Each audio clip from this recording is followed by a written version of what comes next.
மழை பெய்திருக்கும் நிலையில் மணலியில் கனமழை பெய்திருப்பதாக வானிலை ஆய்வு மையம் அதிகாரப்பூர்வமாக அறிவித்திருக்கிறது. இது தொடர்பான மேலும் தகவல்களோடு நம்முடைய தனியார் வானிலை ஆய்வாளர் ஸ்ரீகாந்த் இணைந்திருக்கிறார். வணக்கம் சார்.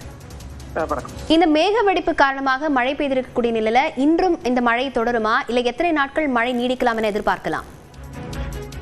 நேற்று மாதிரி இன்றும் வட தமிழகம் மற்றும் தென் தமிழகத்தின் சில பகுதிகளில் வெப்பசலனம் காரணமாக மழை ஏற்படக்கூடிய வாய்ப்பு இருக்கு. ஏன்னா காற்று வேறுபாடு, மேலடுக்கில் இருக்கக்கூடிய காற்று வேறுபாடு நேற்று இருந்த மாதிரி இன்னைக்கும் இருக்கு.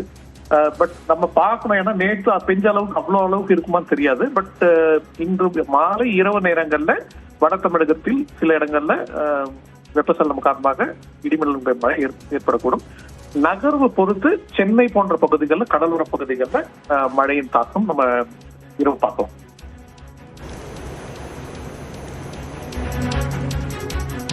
திரு ஸ்ரீகாந்த், இப்போ சென்னையில மட்டும்தான் இந்த மேக வெடிப்பு காரணமாக மழை பெய்யுமா, இல்லது பக்கத்தில் இருக்கக்கூடிய மாவட்டங்களுக்கும் மழை நீடிக்கும் என எதிர்பார்க்கலாமா? இல்ல, அதாவது பாத்தீங்கன்னா எப்பயுமே பாத்தீங்கன்னா ரெண்டு விஷயம் நம்ம பார்க்கணும். ஒண்ணு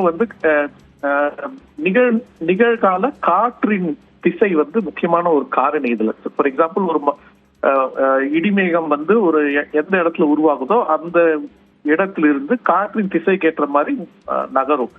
சில சமயங்கள் நம்ம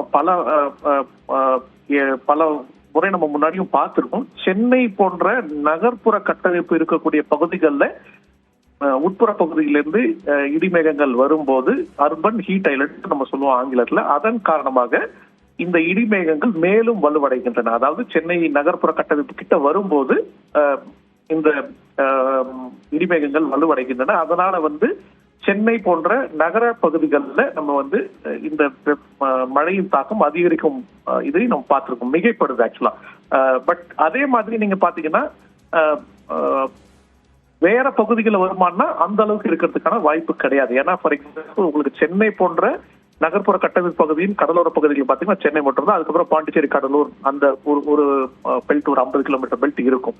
ஸோ இந்த மாதிரி நிறைய நகர்ப்புற கட்டமைப்பு இருக்கக்கூடிய பகுதிகள் அர்பன் ஹீட் ஐலண்ட் காரணமா நம்ம இந்த மழை நிகழ்வு மிகைப்படுவது அல்லது மேம்படுவது பார்க்கிறோம். அந்த மாதிரியான வாய்ப்பு பெரும்பாலும் சென்னைக்கு இருக்கும். அதே மாதிரி சென்னையின் அந்த கடற்பகுதியும் ஒரு காரணம். ஏன்னா நம்ம பாத்தீங்கன்னா சென்னை மட்டும்தான் பெரும்பாலும் கடற்காற்று ஊடுருவக்கூடிய ஒரு பகுதியை நம்ம பார்க்கணும். அதனால அதுவும் ஒரு காரணம்.